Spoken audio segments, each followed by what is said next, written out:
Hello. Our story begins inside the legendary Jedi Temple of Tython. A young student was rushing through the Jedi archives. She was looking for her instructor, yearning for the answer to a question she had for him. The young Jedi buzzed past elder Jedi Masters and vibrant Jedi Knights all the same. Some scoffed, others chuckled, and the rest simply carried on with their lives. The young Jedi slid around the corner, her face revealed by an illumination of light glistening through the stained glass of the archives. She smiled. "Master Kenobi," she called out. Obi-Wan turned over with a smile himself, and behind him, with his hand on Kenobi's chair, was Master Qui-Gon Jinn. The two of them were searching for information inside the archives, but now, Obi-Wan's student and Qui-Gon's grand student would be searching for something greater, the answers to the excitable Padawan's question or questions. Ahsoka stepped forward, bowing, addressing Master Jinn before turning her eyes to Obi-Wan. She asked him who the greatest Jedi of all time was. Obi-Wan's eyes darted to Qui-Gon Jinn, before back to Ahsoka. He sighed, releasing with a gust of air a shift in tone, a bit whimsical, truth be told. He asked her what did she mean by greatest? Did she mean hero of the Republic great, or actually listen to their instructions great? Qui-Gon found a lot of amusement in this reaction. Ahsoka caught this reaction from her Grand Master, as she suggested that Obi-Wan pick someone who was both great at listening, and also someone who was a hero of the Republic. Obi-Wan said that Master Yoda was a fantastic master. He was someone that she could think about in terms of greatness. As Obi-Wan finished his statement, an excited Ahsoka rolled her eyes, and a deeper, heavier voice echoed out from behind the bookshelves. Ahsoka looked over with jubilee as her great-Grand Master steadily walked out from behind the darkness, glittering with blue ambience. He told Master Kenobi that Yoda was great, but there was something his young student was yearning for. Obi-Wan raised an eyebrow and Dooku smiled, with his still jet-black hair and beard, telling the three young Jedi before him that Ahsoka demanded a story, so she shall have one. Her eyes lit up with excitement. No shade at Kenobi, but Dooku had the best stories. Obi-Wan didn't even know what shade meant. Dooku stepped towards the three Jedi and told Ahsoka to take a seat, and then looking to Qui-Gon without saying a word, but in a manner that suggested he should take a seat as well. Master Dooku stretched his shoulders, popping old bones and stiff muscles as he recited the same words passed down by their elder Professor Yang for centuries. Dooku told them that it was a story that started a long time ago in a galaxy far, far away. That galaxy was actually on Coruscant, so not really too far away. Satele Shan, great, and so on granddaughter of some of the most renowned Jedi of their era, Revan and Bastilla. She was what could be considered an unnatural birth. Satele was daughter to a Jedi Knight, Satele Shan, of course, great, and you get the rest of it, granddaughter of the same too. The Jedi Order had taken great interest in Satele due to her relation to the Jedi Order through her powerful lineage, but greatness is not defined by blood. It actually is defined by character, humility, and strength. Satele's advancement through the Jedi Order came with relative ease. Much of her studies were greatly unknown because she was lumped in with many regular students of the time, though she found her greatest trials early in life. As a Padawan, she was stationed under one of the great battle masters of the Jedi Order, inside a space station orbiting the ancient Sith world of Korriban. She and her master had a relatively peaceful life, as they were simply protecting the ancient world of the Sith to ensure that they never made their return again. However, dreams of such a return would be brought to life when the Sith did return to Korriban to take it back from the Jedi. Cal Ken Darach and Satele would fight two Sith, a master and an apprentice, inside the space station. The Sith Lord, Vindican, was a fierce warrior, but in her retreat from the station, Vindican and his apprentice, Malgus, were able to kill the Jedi Battle Master. Though Vindican's reign ended with his return home, Malgus would cut down his own master, as is the way of the Sith. Despite these unfortunate events, Satele was returned to Coruscant, where the Jedi Council would station her with a Keldor Jedi Knight. The Sith Empire didn't just return to their home world, but they made strikes across the outer edge of the Republic, hitting the Minos Custer with an invasion, an attack at Solas Van, and a blockade of the Rima trade route. The Council had many debriefings, and the young Padawan was a part of many of them, even at the age of 18. But as the weeks carried on, she and the Keldor Jedi, Nash Daral, departed from Coruscant for the currently occupied Minos Cluster. The Republic was responding with hostility against a force that desired all-out war and destruction. Satele and Doral didn't truly know what they were getting themselves into. Even though Satele was only meant to be a Padawan, the task she was assigned with was victory. Though she didn't go without guidance, as a variety of other Jedi Masters would be assigned to her upon her arrival, and the most important of which being a Togruta Jedi Master named Darnala. Despite these relationships being very important for her beginnings here in the Minos Cluster, Satele was stationed inside of a small village to assist people with evacuating into Republic bases, which would take them to neighboring star systems until the conflict was over. When Satele first landed in the Minos Cluster, she felt a very intense vibration through the Force, as if there was something that she was supposed to find. As a Jedi, she wasn't inclined to search for attachments, or even form them, even though Satele, at her young age, had issues with temperament, aggression, and impatience. Satele and Doral worked together in the field, as the local Jedi outpost supplied their efforts to assist refugees from the growing war. The most of what the two of them had to deal with was combat with scouting parties of Sith troopers. Satele, thanks to the Battle Master she was first assigned to, understood how to wield a double-bladed lightsaber, a weapon that made her one of the deadliest opponents for coming Sith in the entire cluster. With Doral by her side, she and a couple other Jedi and Republic troopers would fend off incoming attacks for days. Much of their work was heroic, but it never felt that way. Their impact was minuscule because they were younger. They weren't on the front lines of active combat. The largest sect of Republic and Jedi forces were fending off the fleets that continued to try and breach further into Republic territory. Most of that combat developed into ground sieges because the Sith, rightfully so, believed that their ground offensive would be much more effective against the Republic. What Satele and Doral were dealing with was not that. For the first 3 weeks, the two of them worked together inside of small villages far away from the outpost. It was a hard operation, mostly because these refugees had to work with smaller task forces of Republic troopers to get to their transports so that they could escape. This left the Jedi with already limited resources, even less prepared for battle. Though the largest group of Sith forces they fought was an advancement party of 100 or so troopers. It was an overwhelming number, just not an overwhelming task. Throughout these first few weeks, Satele's surges in the Force continued to mount up, but there was, at least according to her journal, no reasonable explanation for this. She couldn't understand why the Force was itching her. It felt like crawling underneath the skin, a very uncomfortable sensation, especially for a Jedi who only wanted to be of assistance. Satele had chalked it up to the loss of troopers or death around her, which was an accurate assumption. Again, based on her journal, she recorded that these sensations came before battle reports came in that showed mass amounts of casualties across the cluster at various battlefields or skirmishes, though none of these were in true relation to what she was feeling. For after her and Doral's contest with 100 or so Sith troopers, she encountered what could be best described as a vergence in the Force, what actually was a vergence in the Force. Satele found a young boy, weeping over his mother's body. She had been killed in a blast during the combat. Doral wasn't with her when she would find the child. That would reveal his name to be Anakin Skywalker. As Satele moved to comfort him, Anakin felt anger towards the Jedi for not doing their job. And the truth is, she couldn't blame him. Why should he feel the need to support the Jedi like they were heroes when his mother was killed due to their failure to protect? Satele understood and accepted the boy's feelings, telling him that she was here to save him from any more troubles. As she reached out to touch his shoulder gently, a surge in the Force connected them. It wasn't like a sonic boom or an aggressive movement. It was a simple calmness, one that truly connected the two of them in the moment. The way it could best be described was each of their own troubles felt like they had ceased for a short minute. Because truthfully speaking, Shan and Skywalker were both troubled individuals. In different ways, yes, but troubled nonetheless. They were both angry, upset, and tired. There was the emotional burden that sat on Anakin's shoulders with his fallen mother before him, and there was the uncertain feelings around how to properly address this as a Jedi for Shan. Satele, upon this interaction, would ask Anakin if his father was around. When he told her that he had no father, she simply assumed this to be nothing other than a walkout, and she could understand that. It certainly wasn't uncommon across the galaxy. What she didn't realize is that Anakin was a product of the Force, created due to a distant Sith Emperor manipulating the Force to try and create the perfect life, the perfect loyal servant of not just himself but the dark side. When that failed, the Force reacted with diligence and revenge.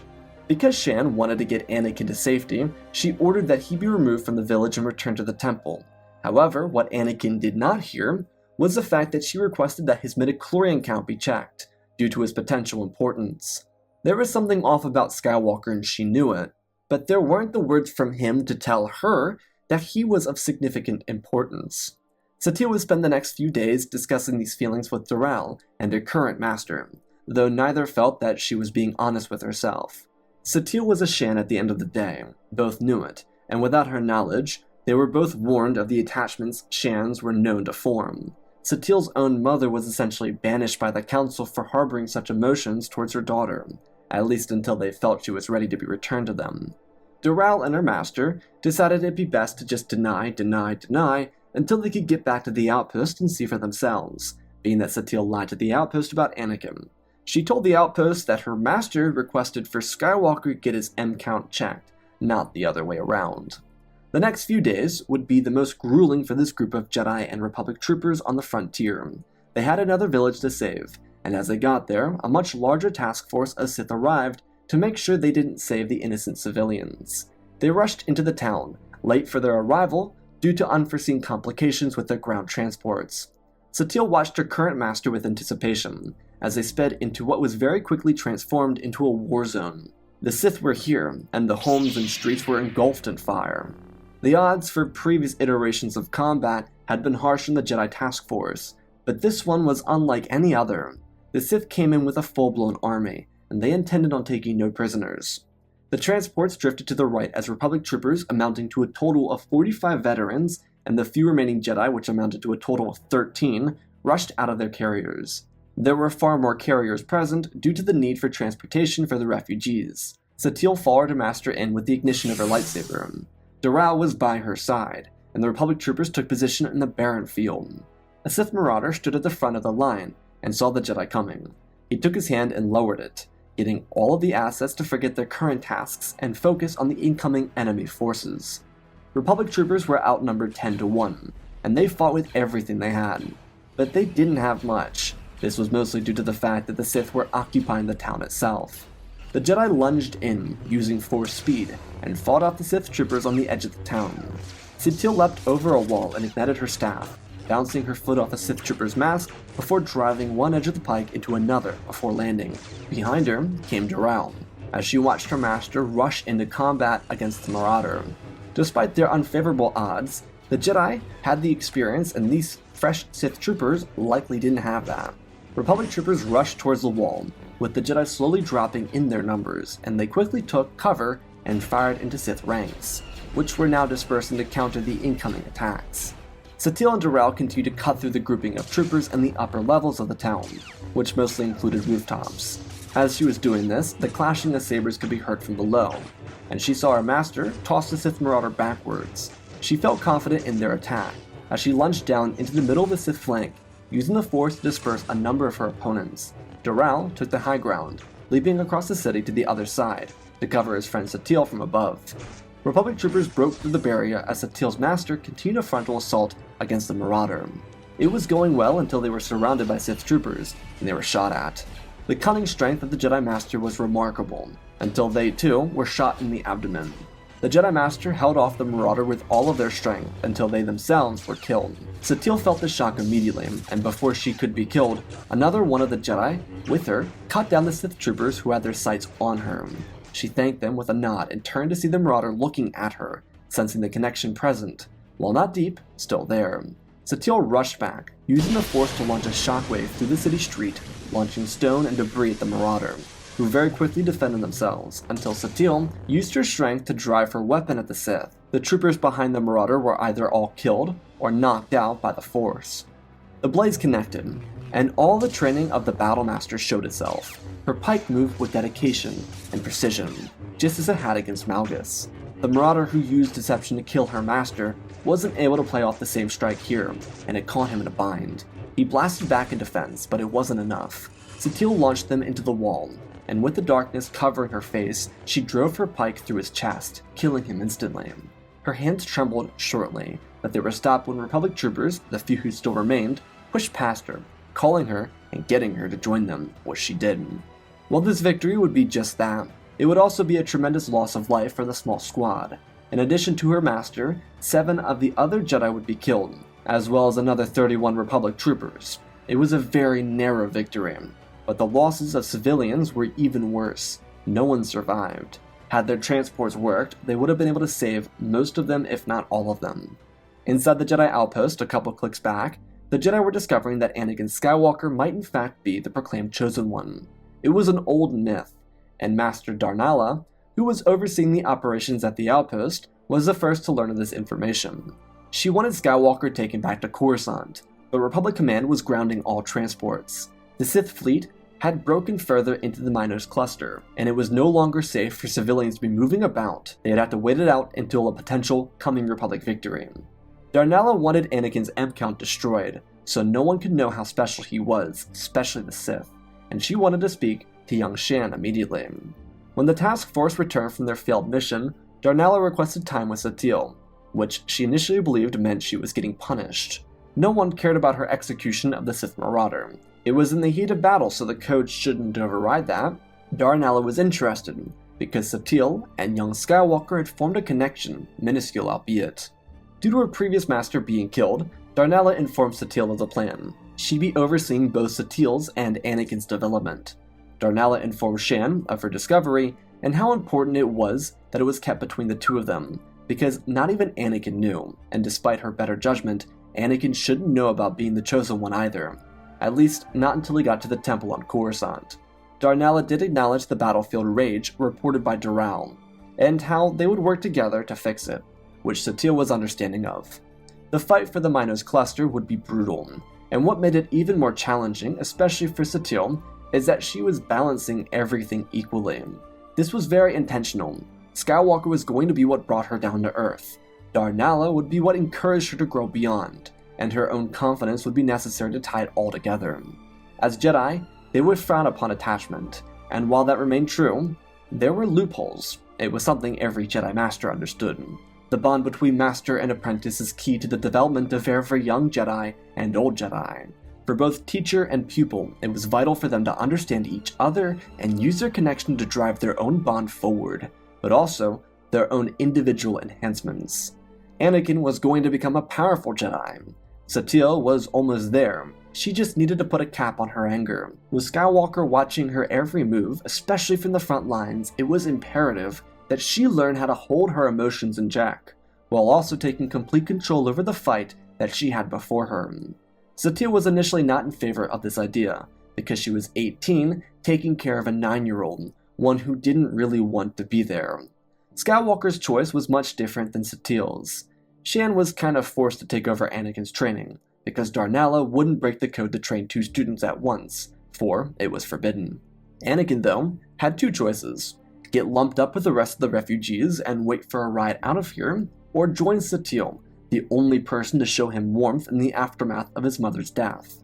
The only downside to joining Satele is the fact that the Jedi could not afford to have any one warrior away from combat, and this outpost, despite being just an outpost before the return of the Sith, wasn't a location that harbored anyone younger than a knight. Satele being out here was a risk enough as it was, but she was highly trained by the former battle master. Regardless, Skywalker chose the path of the Jedi, because he to a degree trusted Satele. He could tell that he was being forced into her tutelage, and he felt bad about that, but Shan was very adaptable. The two of them had their very early connection, but it wasn't until Satele was taking care of a little kid on the front lines that she realized the importance of this connection. She was an instructor now, which meant her actions, thoughts, and decisions had impact. Before, she could be the hero. She could run into combat and fight whoever, anytime. And while her battle antics didn't stop, because she was so successful as a combatant, she also couldn't just rush in because Anakin had to be around her. Logically, it would make sense to keep Anakin at the outpost, but even 3,000 years before a non-existent clone war, the Jedi were not above putting children on the front lines of combat. Though this still worked in Anakin's favor. While being placed in the Minos cluster wasn't equatable to racetracks at Canto Bight or the race pits of Malastare, he still found his own high-stress activities before the Sith returned. Anakin was a mechanic of sorts, and he used to steal speeders from big kids and modify them so he could outrun them. He stole these speeders because the kids picked on him, and he wanted to get back at them. which did end up working. Also, they kinda died during the last battle. Anakin was pure of heart though, but molded by his fate. Satele, now with her anger management coach, Darnella, was able to make sure Anakin's fate didn't determine his future. This trio, with the occasional guest appearance of Dural, would be necessary for individual development but also battlefront success. Satele had a very gifted start to her career, and despite coming to the Minos Cluster as a Padawan, she with Darnella elevated herself militaristically but also as a Jedi. Her movement with a lightsaber became easier, her emotions came into check, and as she reached her 20s, her battle prowess was almost unmatched. She very quickly started to become a champion of the Republic. Her youngest student, reaching his teens, as she started to grow into her 20s, caught up. The best part, in Satele's mind, about training Anakin during combat is it accelerated everything. They were fortunate enough to find Anakin a kyber crystal out here in the Minos Cluster, which was transformed into a fiery blue lightsaber. Anakin as a child had to play catch-up really quickly, and truthfully, without Darnella, Satele would have felt lost. Training a student for the first time in active combat was tiring and stressful. As the years went by and the Jedi started to secure more of the cluster, Satele was promoted to the rank of Jedi Knight, officially, by passing her trials, thanks to Darnella's instruction.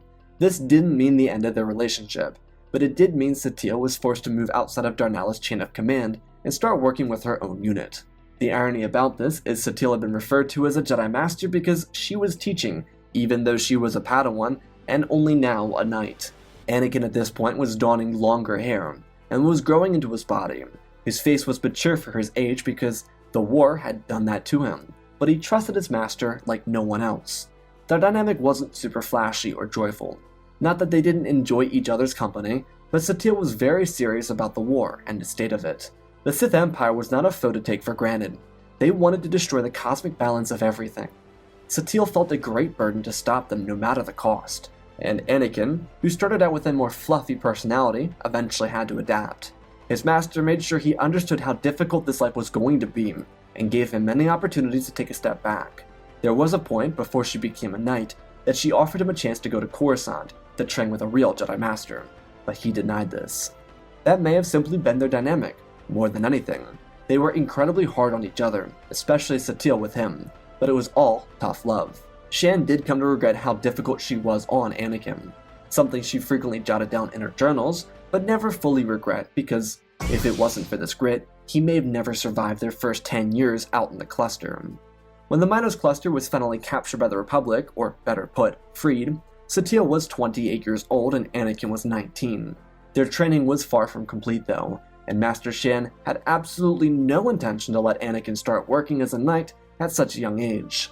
This war would only get more difficult as the Sith pressed harder against the Republic.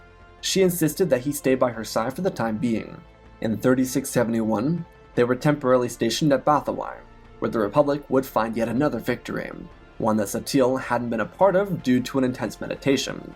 Her student, though, had been on the front lines of combat the entire duration of the conflict. They stayed in and around Bathawai for another couple years, where Satele would use this time away from combat, for the most part, to focus on Anakin's training as a Jedi. The war had taken so much from them, and while Satele and Darnella instilled a lot of Jedi attributes into the young Chosen One, they were really hard to fathom when one message was harmony and balance, where the action itself was destroy and kill all the Sith. On Bathawai, where Darnella would reunite with her former students, is where Satele would teach Anakin the true meaning of being a Jedi. Darnella had informed the High Council about Anakin's development before joining them at Bathawai. They encouraged Shan and Skywalker to come back to the Temple of Coruscant, but Satele rejected. Master Shan was a trailblazer by her own standards, and despite her loyalty to the Code, she had no intention of joining the High Council on Coruscant. Her focus was on her students' growth and on her own. Anakin's introduction to the true Jedi path was quite jarring. He didn't know how to embrace it, because it was so different, but he came to naturally slip into it, the more time he spent away from the war.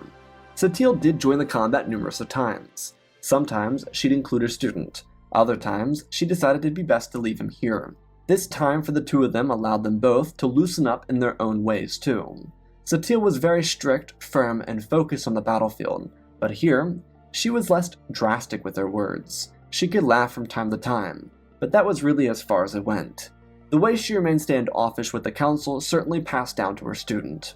In the year 3667 BBY, Shan and her now knighted student traveled to the core for the first time, since she started training Anakin. Satele had heard rumors that one of Alderaan's royal houses were harboring Imperial spies. She decided that it was the best time for her and her former student to visit. There, they would have to reunite with longtime allies of Havoc Squad, commanded by Jace Malcolm. Satele decided that it was best for them to not travel to the core following their fight in the cluster, because she wanted Anakin to focus on harmony and balance. Disrupting that could inflict damage on his path, and Coruscant was way too political to be around. Her decision was rightly placed.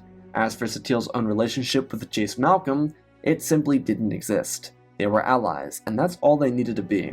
Master Shan's only focus on the front line was her student, and the battle itself. She obviously wouldn't sacrifice troopers to protect Anakin, or put anyone into unfavorable circumstances. She just elicited to avoid emotional attachments with anyone, and fall victim to the same plague that disrupted her mother's life. The only bond that mattered to her was the one between master and apprentice. This was both the Jedi way and the right thing to do for Skywalker, whose own destiny could be changed by the slightest hiccup.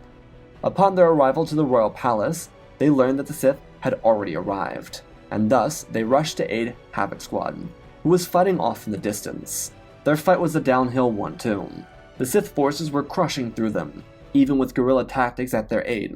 Satele and Anakin ran to the tree line of the Juron mountain range, and quickly, as they entered, they spotted a Sith that she hadn't seen for 14 years.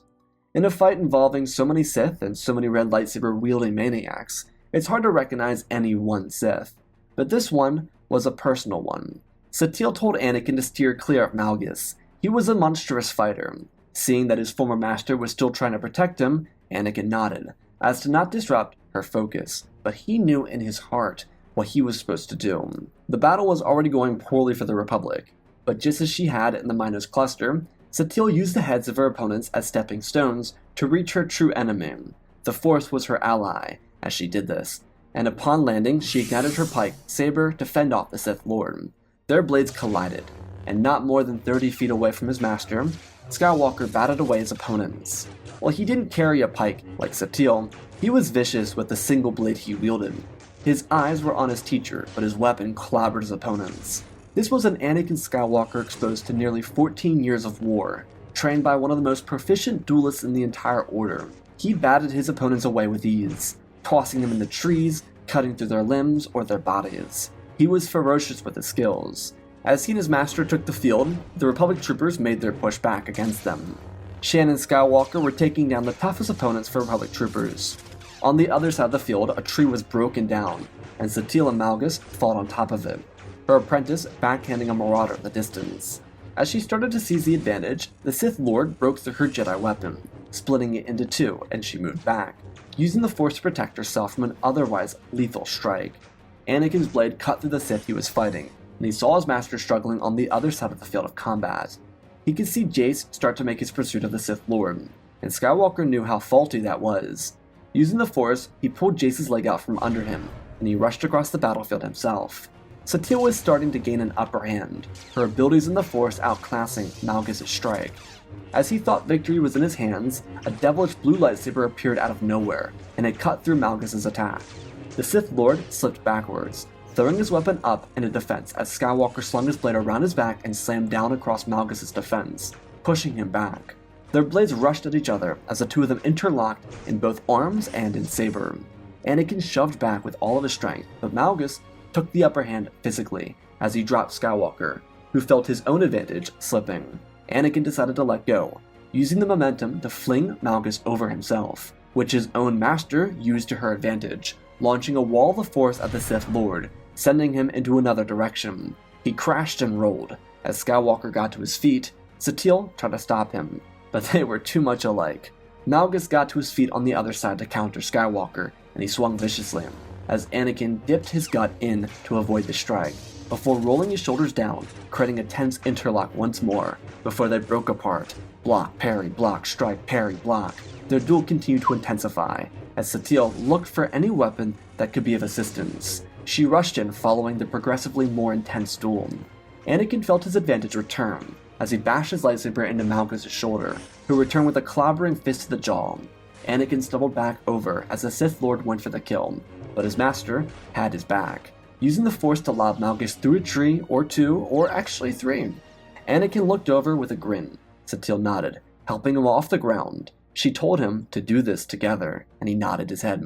Her hands raised, and he pointed his lightsaber forward. Malgus raged, knowing in his heart of hearts that these two could and would die by his hands. He yelled in fury, launching himself at Satele, but Skywalker blocked, throwing the Sith off balance. Satele slipped behind, using the Force to pull up Malgus where she could and defend wherever Anakin couldn't. This dynamic duo tore at Malgus more and more. He tried to seize any advantage, but it wasn't coming naturally. His anger continued to grow as Master and Apprentice used harmony and their bond to define this fight. Malgus finally got his opportunity, thrusting his blade heavily into Skywalker's defense, which forced one of his legs to lose balance. Satele saw this, grabbing a hold of Malgus' arms with the Force and pulling as tightly as she could while ducking behind a tree. This forced the Sith Lord up against a tree with his back against it, and unable to defend himself. She called out Anakin's name and told him to do it. Years of practice on Bothawai were about to be gone, and Anakin knew it needed to be done. Malgus yelled out, hoping that he could free himself using his fury, or that his henchmen would help him, but nothing. Skywalker's lightsaber slung down across his chest, and the Sith Lord dropped to the ground in pieces. Dooku smiled, and ended his statement to Ahsoka that there was a story. She was so interested by it, and just like that, ended all there? Dooku looked to Qui-Gon and Obi-Wan in disbelief. That wasn't good enough? Ahsoka didn't think so. There had to be more. Did it end at Alderaan? Dooku scratched his beard. Obi-Wan piped in, asking if the old man had forgot the end of the story. Qui-Gon quite liked that statement, patting Obi-Wan's shoulder as Dooku raised his eyebrow in dismay. Obi-Wan leaned in, telling Ahsoka that there was plenty more to the story. But what she wanted to hear came years after Alderaan. The defeat of Malgus, tragically, wasn't the end of the Sith, but it did stop the Sith from making a drastic move that could have completely destabilized the Republic war effort.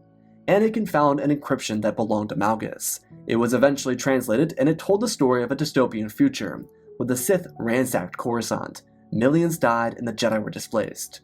Thanks to Shan and Skywalker, that never happened, and no one ever learned about how Malgus died until years later, when Satele wrote it down in her journal and it was found after her death. After Alderaan, Satele once again rejected the potential of a relationship with a Republic trooper, as she abandoned post with all of her new information to tell the Jedi Council. It would be here where Anakin would finally learn the truth, and fully understand why his master allowed him to blatantly execute Malgus. Despite this, Satele believed it to be imperative that the Jedi search for another home base, in case the Temple of Coruscant fell. She and her former student would locate Tython after a great hunt. It was, and is, one of the most important locations for the Jedi Order to date, and a new sect would be secretly built as to ensure the survival of the Jedi Order no matter what. Skywalker and Shan would go different routes, and begin exploring new areas, both of the Force and of combat. Though one thing was important to note, was Satele's ascension to the High Council, followed by Anakin's quick ascension. His, at the time, being the youngest member to join the ranks of the High Council, and the only Jedi to ever do it as a knight. Due to both her battle prowess, success, and loyalty to the Force and the Jedi, Satele would eventually rise to the role of Grand Master. In this time, she would eventually come across a number of journals and letters written by her mother while she was in exile. These changed how Satele viewed her own life, and the life of her student. Seeing that, in some ways, if not many, Anakin had come to see her as a mother to him, especially since Darnella wasn't a permanent member of his life.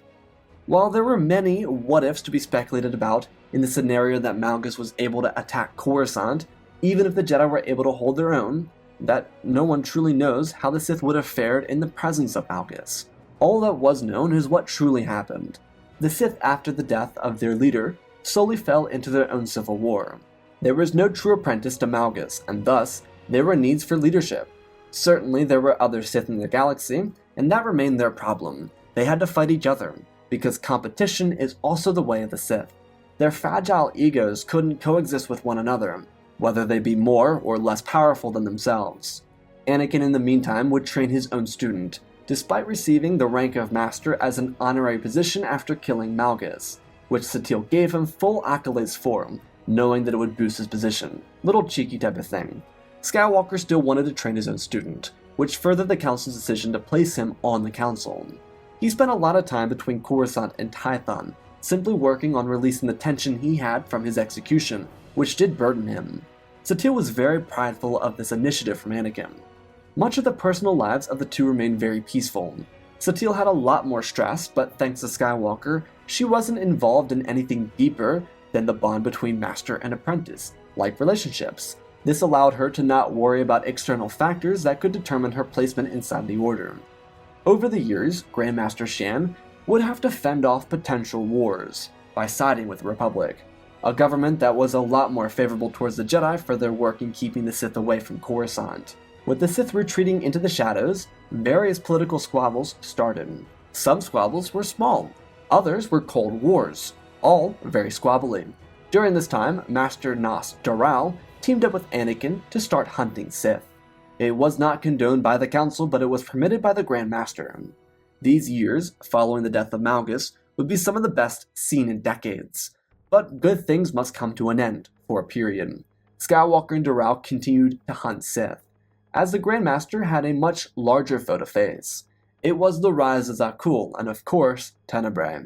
The Sith Emperor, referred to by various names, started another galactic war, this time with an incredibly powerful military, one that targeted Jedi and Sith alike. Oh, also, before that, the Mandalorians tried to do something dumb and they found out. Anyways, Anakin, Daral, and their squad of Jedi dove deep into the remainder of Sith territory and killed those who remained, even after the attacks made by the Zakul. Skywalker did have an interest in assisting in the growing galactic war, but their task was one that was an undertaking for his master. Despite the Sith Emperor being in control over Zakul, there were other Sith that did not abide by his direction or his rule. Those foes were the ones the Sith Hunters were ordered to destroy. This was partially a cover-up operation, to ensure that the Sith religion could vanish from history, and part extermination of a plague. The Jedi prided themselves on avoiding war and trying to right the wrongs of others. The philosophy behind this, in Grandmaster Shan's mind, was that their sins may not impact those of future generations. By saying this, she insisted that they were going to do horrendous things in an effort to save the future generations of Jedi from having to clean it up by their negligence. The Sith Hunters were given immunity by Shan, despite the Council's impartial disagreement with it. As they were hunting down the last of the Sith, and destroying what little remained of their artifacts, temples, and outposts, Satele Shan was facing her own demons. After a tiring war with Zakul and several more years of her life dedicated to combat, she found her mind entrapped with the immortality-obsessed Tenebrae, an individual who had tormented her great and so on grandfather and grandmother. Their torment would end here though. There were 3 different aspects of Tenebrae that combined their power within her mind. As Satele sat isolated on Tython, deep in meditation, she fended off these vicious creatures. They there attempted a full rebirth, and Tenebrae, himself, unleashed his full power. But in the mindscape of Satele Shan, the Sith Emperor was defeated by his own power, destroyed by the light, and finally after 1300 years, the Sith Emperor was extinguished from life. Despite Shan expelling, who history books would refer to as vitiate, from life, would be the Sith Hunters that extinguished the last of the Sith. After decades of hunting, searching, and killing, the Jedi came across the last of their religion. It was a young boy, one who had been trapped by the Sith inside of a temple, but corrupted by their dark plague. As Anakin and the other Jedi arrived, they killed the final standing marauders and acolytes. When they broke in through the temple gates, they found the last of the Sith sitting alone. The child was not much older than Anakin when he was found, and one of the Jedi prepared to do what must be done. However, it was Skywalker who saw the child, and didn't see just himself, but he saw the Jedi way that sat in front of him. He saw the opportunity to end the lineage of the Sith, with an execution or the chance to right the wrongs of others, and end the Sith legacy with hope. He turned to the Jedi Brethren and told them to give him space, which they did. In a similar manner to how Satele saved and found him, Anakin did to this child. They would be brought back to Tython, where they would be trained and embraced by a caring Jedi Order. The temple he was found within was destroyed after they left, and with their departure was the finality of the Sith Order. The student eventually became Anakin's, and grew to at some point joined the ranks of the High Council. And that is the story. Obi-Wan leaned back, thinking he had done a fine job with his story. The smile he had on his face said that much at least. Dooku crossed his arms, telling Obi-Wan that he told a much more eloquent story himself. Obi-Wan grinned. But it didn't distract them from their work for over an hour. Yeah, well, there's plenty of time for work after learning lessons. Lessons from the past which are important in the present. Dooku turned to Ahsoka with a joyous grin, asking which of the two were her favorite of the Jedi. Her eyes had a puzzled expression, and Dooku asked what was so confusing. She said that if Anakin brought balance to the Force, then how was there continuous darkness over the years? Qui-Gon laughed a little, stepping around her chair to be on the opposite side of Obi-Wan. He placed his hand on her shoulder and told her that bringing balance doesn't mean forever. It doesn't even mean till the end of a century, a decade, a year, or even a week. The Sith were a plague, but they were gone now. That, however, doesn't mean the Jedi don't have an important job to do. As Qui-Gon was saying that, Obi-Wan got up and greeted his friends with a warm embrace. Maul, Savage, and Farrell had just returned from a reunification pact on Dathomir, and Kenobi was eager to hear about it. He told them that he'd be joining them soon, as he turned back to tell Ahsoka that the Force has many ways of maintaining balance. The Jedi must do it through their own strength of heart, their courage of mind, and their selflessness. The Sith might in fact be gone, but darkness does not just belong to the Sith. It exists within sentients everywhere, but it can be fixed, and it can be healed. He, like his former master, put a hand on her other shoulder. Obi-Wan reminded her that legends from their past were the inspiration for their future, or of course, she could always see herself as a legend for a future that no one has seen yet. Dooku stepped up to smile to his lineage, his eyes passing to Obi-Wan, Qui-Gon, and then to Ahsoka, as Obi-Wan finished their story time with a sentiment to inspire Ahsoka. Destiny is what you make it. And that, my friends, is our story. Again, special thanks to all of our patrons: General Wells, Darth Maelstrom, Ozpin, Darth Vitiate, Seju Jagger, Groot36, Hunter Belden, Rosebird, Angel Dust, Alexander Reese, The Beginning and End, Jango Fett Clone, Nick5098, Ben Ingram, The Big Red Pure Mark, Diamond Constant, Darth Nemesis, Lord Tib, CC2024, Gallivan Gaming, Tristan, Mandalore, Sir William 1767, Darth Revan, Granite D. Bane, Laliat, Sky Guy, Penguin, Cullen Rooney, Shark Midori, RJ38, Nick, Michael Erlinger, The Last Jedi, Apollo, Weewa670, Annika Stank Runner, CT7567, Toaster Oven, Oz of Oz, Darth Nox, The Eternal Padawan, Joshua Tem, Johnny Naguin, Sense Skeleton, Jedi Sloth, Mr. Yeet Gamer, Lord Cali, Youngling Slayer 66, Mammoth Studios, Anakin003, Lord Draken, Fortis Lakes Star Wars, Erebus, Rex the Wolf, The Man with 3 First Names, Darkseid46, Baron Joshua, and Lord Deadwing. For supporting the channel, smash that like button. 140k giveaway down below. Go check it out. Giving away 3 Star Destroyers. Hurry up, they're freaking huge. Let's talk about this story. Just to clarify, still learning about the Old Republic, just like I am the High Republic, so some things might not all the way align. That's on me, I'm still learning. I really like the idea of going into the story with a different perspective. You guys really like the experimental storytelling, and so I wanted to kind of tell the story like it's a story being told, as if it's Dooku and Obi-Wan's interpretations of the events they read from a book. As for the story itself, the concrete part of the story, Anakin and Satele, I think is a really interesting dynamic. I think Anakin, Old Republic, is just overpowered. I think a lot of things in Old Republic are super overpowered, and I think Anakin would be no different. I think he'd be absolutely mental. The duel with Malgus, Satele, and Anakin is obviously the highlight of this, action-wise. But I do like the aspect of Anakin being trained by a descendant of Revan, and that kind of impacting his life. But different era, Old Republic, High Republic, you want to see more, smash the like button, you know what to do. I love you all, spread the love, and always, my friends, may the Force be with you.